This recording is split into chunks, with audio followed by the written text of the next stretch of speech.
Me... Oiga, oye, tú no sabes que me llamo familiar de la mujer, me dice.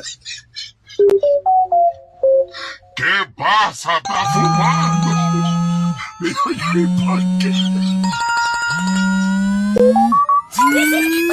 Déjalo eso tranquilo.